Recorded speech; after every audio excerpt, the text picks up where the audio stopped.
kot bi rekel moj oče, pravi, a veš, kaj boš jutri delal?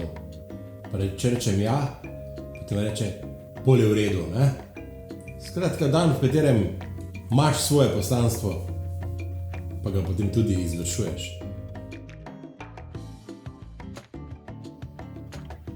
V dvorani imaš že vnaprej zagotovljeno pozornost, vsaj v nekaterih.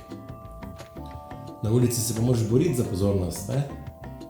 Pa ko je nimaš, se ne smeš sesuti. Moraš biti še dalje sfokusiran na glasbo, na to, kar izvajaš.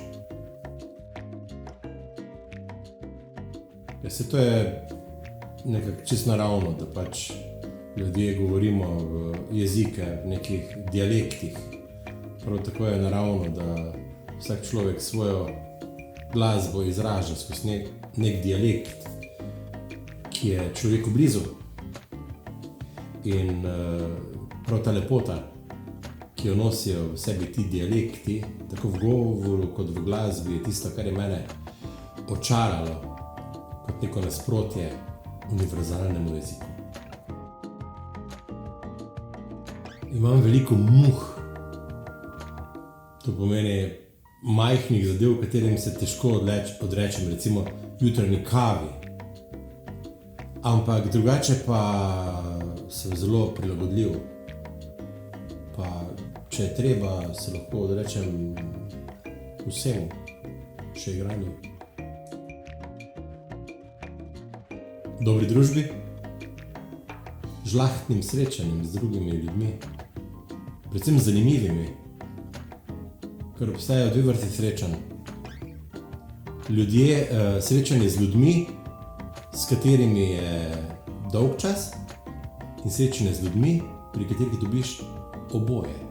In to drugo je meni dosti bolj všeč. Ki je to pomotoma postal. Še zdaj ne vem zakaj. Mogoče niti glasba ni moja sojena profesija, niti violina moj sojen inštrument. Ampak, ko si nekje, potem iščeš smisel tam, kjer si, pa probaj pač znotraj tistih okvirov dati od sebe, kolikor se pač da. Zadnjič sem se ravno vprašal, ko sem hodil po Glasgowu, zakaj sem zdaj nasmejan, ko hodim po ulici. Ja ne vem, pač neko srečanje z nečim, mogoče neznanim, je tisto, kar gotovo dela, ohranja to neko iskrico, jaz rekel, iskrico v očeh, ali pa potem tudi iskrivost v izražanju. Ja, zelo podoben kot kateremu koli učitelju. Ne svojega poklica jemati preveč smrtno resno, hkrati pa zelo, zelo, zelo resno.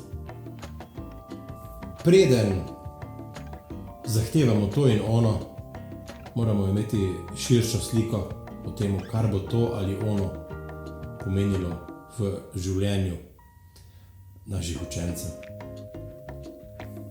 To je enako pri geografiji kot pri glasbi. Ali pa alternativa temu odgovoru. Ja, glasbene pedagoge bi, tako kot vse ostale, pozval, da preden dajo domačo nalogo, da se malo pozanimajo, koliko domačih nalog otroci že imajo tisti dan ali pa tisti teden.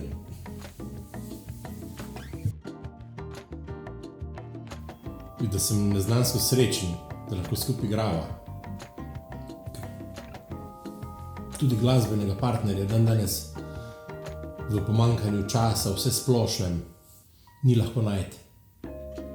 In to me dejansko osrečuje, da lahko z Barjo skupaj igram.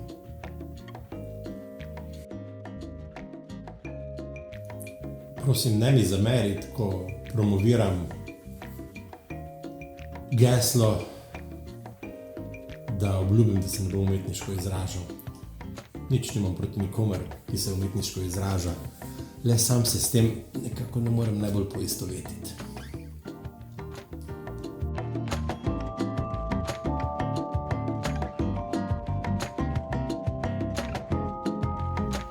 Buh!